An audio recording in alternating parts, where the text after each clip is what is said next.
Görsen bir zady var, biri gülüpdi. Oşo gülüp durulan zada o bir şoňa aglapdy. Näme fark bolýar? Bir mescidde de Yolman Halanyň mescidinde. Osam akşam namaz okuyacak boldy. Muezzin gitti, adan etip geldi. Eni tekbir etjek boldy. Om tekbirden önce bir falanaçyň sadakasy bar şuun. Adamla namazdan sonra şoňa barmaly. Diýjek bolýar, aýtjak bolýar, dil çuraşýar. Yine aytjak boldy, dil çuraşýar. Yine aytjak boldy, dil çuraşýar. Otur adamlar jak-jaklap gülýärler. Mescidin o tarafında bir nowjawan oglan iki el ýüzüp aglaman durdy. Oda men onu soradım. O milletiňe güleni belli de umumen millet gülüp biri dil çuraşsa hulata bir ýagdaý gelse derre çykan jak-jaklap gülüp başlaýarlar. O men o jawandan soradım, sen näde agladyň dedim. Näme aglatýar şony? O näme güldürýär bulary? Kulli cemaat jak-jaklap gülüp duran adına bu nowjawan oglan iki elin ýüzüni tutup gözünden ýaş aglap oty. Onna diýdi diye, men ýa soradım, näme sen agladyň? Onna diýdi, men äşi dil çuraşanna bir lehze kabr ýadymaşdy. Kimin nädekem kabra girjek? Munkar nekir soranna, "Men rabbuk? Ma dinuk? Men nebiyyuk?"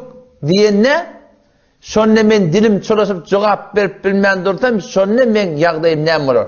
Men şo ýadymaşdy. Näme şol adamyň amelkerdine tägir berýär? İnsany fakat bäsdi bir zat. Tefekkür üýtgemeli. Düşüm üýtgemeli insany amal üýtgesin. Yürekdäki duýgy, tefekkür, düşüm oy adamda üýtgese, adamlaryň amelkerde üýtgeýär. Ýoksa hemmeti bir adam daşyn. Şo bir adam eger eçer ýagdaý dogrulansa, şol adamyň daşar ýagdaýy hotba-hot dogrulanýar.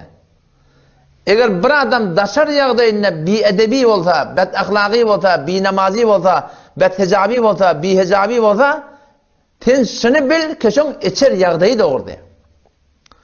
Din birden aýallygyny gördüm. Muhammed ibn Ahun Kerem kaptandy, men oda dostum bir lehze gödeşin dedim. Jurbolly bir kişecik ýanky mantaw diýdinden goýaňda. Ol okan çargat şu şekil bilen kıyabandan gelýär. İftihar edip gelýär. Men öde şu musulmanyň 30 ýylyň içinde, 35 ýylyň içinde şu musulman türkmeniň namazyndan näme üýtýärdir dedim men. Aýaşyňa urk giydiripdirler şeýle maşy. Ýenjik giydiripdirler şeýle maşy. Sewuk giydiripdirler şeýle maşy. Utandyryp giydiripdirler şeýle maşy. Tübek tutupdirler maňa şeýle maşy gelmedi. Bıçak tutupdirlermi? Kıyamanyň höreköşläpdirler, "Ey, näde diýýän, geýdaşyny?" Şeýle giydiripdirler. Ýok, bes bir zat şol insanyň wujuduna bir üýtýärdir. O da näme? Tefekkür, fikir, oy. Çon sebet endişeyi kavmi harap. Asıl şey iman aqidan doğrulamalı. Tefekkürün zindigiye näme diýip bilen o diýen, şu dünýä näme şey? Şu dünýä näme için gelipdirdiň?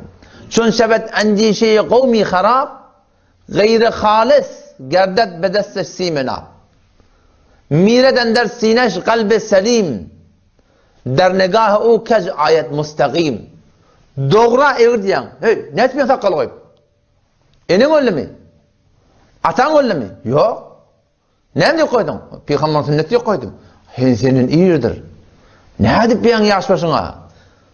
Mireden der sineş kalbe selim, der negah o kej ayet mustaqim.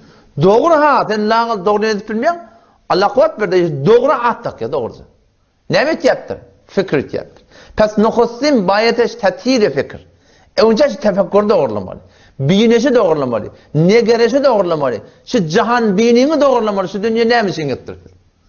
Pes nuhussim bayeteş tatyir fikir. Ba'dazan asan şebet ta'mir fikir. Biz şuwasy jeresine şereket etýär. Fakat şu insanyň cihan binini ütkemeden şeýmiş.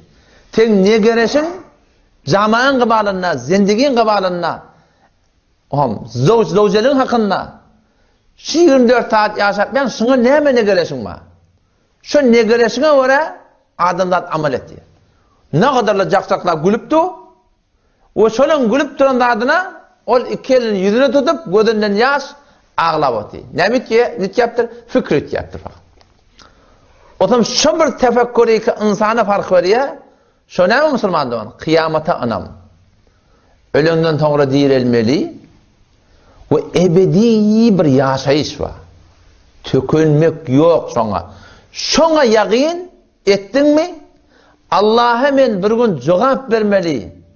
Şu Allah'ı ki men yoktan bar ediptir, giyeceğini getiripti, günlüğü getiripti, kalbim vurdurupti, onksun kıma kan aylaptı, kullu coğrafyayı vücudumda, menin hiçbir zadım öz vücudum, öz ihtiyarımda de. Şol Allah'a men cevap vermeli, dirilmeliyen o yürekte otursa, şol adamın keplemesi doğrulanıyor, gülmesi doğrulanıyor, fikretmesi doğrulanıyor, akidası doğrulanıyor, amalı doğrulanıyor. Ama şu tefekkür ütkedim beylerliğin, o dünyanın kaygısı yok, o tak fikri yok, o takda doğru var akim bir iman yok mu? O ham şol adam ne met ya? Ütkemene duruyor, hem de ütke yaptırıyor.